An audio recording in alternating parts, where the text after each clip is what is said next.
ছাত্রের নামে মামলা কেন? জবাব চাই, জবাব চাই। ছাত্রের নামে মামলা কেন?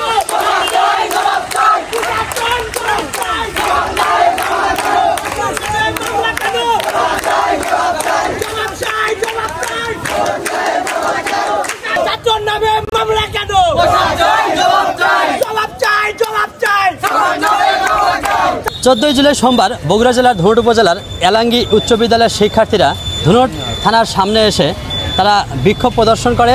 আমরা জানবো তাদের কাছ থেকে আসলে কি বিষয়ে তারা এই বিক্ষোভ প্রদর্শন করতে এসেছে। বিক্ষোভ ও মানববন্ধন। সন্ত্রাসী সংগঠন আওয়ামী লীগ এলাঙ্গি ইউনিয়নের গডফাদার এম.এ. তারেক হেলাল লাঠিয়ার বাহিনীর প্রধান সোহেল রানা, জুয়েল রানা, রুবেল ও বাবুর দ্বারা এলাঙ্গি উচ্চ বিদ্যালয়ের নবম শ্রেণীর ছাত্র নীরব হোসেনের বিরুদ্ধে মিথ্যা মামলা বাটত করা হয়েছে। দায়ের করায় তীব্র নিন্দা ও প্রতিবাদ জানায় এবং অতি শীঘ্রই মামলা প্রত্যাহার চাই এবং সেই সঙ্গে আওয়ামী লীগ সন্ত্রাসী সোহেল, জুয়েল, রুবেল ও বাবুকে গ্রেপ্তার করে আইনের আওতায় এনে সালিশি বৈঠকে দু একটা কথা কাটাকাটি হয়েছে।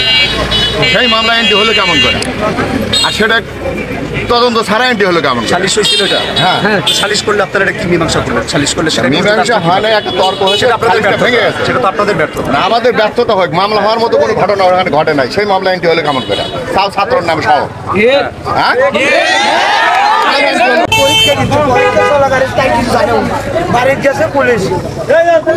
আচ্ছা পরীক্ষা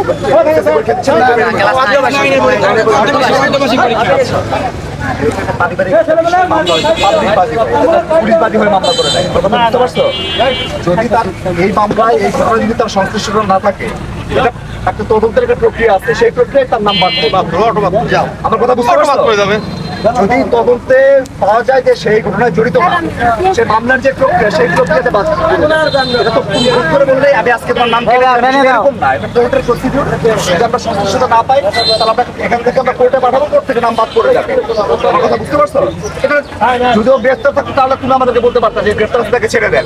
সে তো গ্রেফতারও নাই, তদন্ত ছাড়া মামলা তদন্ত হয় নাই, ওটাই ধরে সে জড়িত না থাকে, ছাত্র মানুষ জড়িত না থাকে, পুলিশ হয়রানি করবে। এটা আমরা তোমাকে আশ্বস্ত করলাম। বুঝতে পারছো? এটা তো তুমি আসার কথা বলতে পারতাম, ব্যানার নিয়ে আসার তো ব্যাপার ছিল না। যে ছাত্র মানুষ সে যে ন্যায়রস না হয়, সে পরীক্ষা দিচ্ছে, এটা বলতে পারতাম।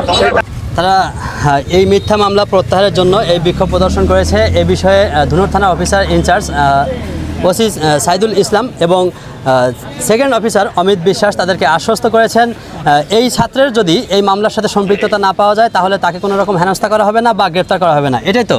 জি। এটা কি তোমরা সবাই সন্তুষ্ট? জি।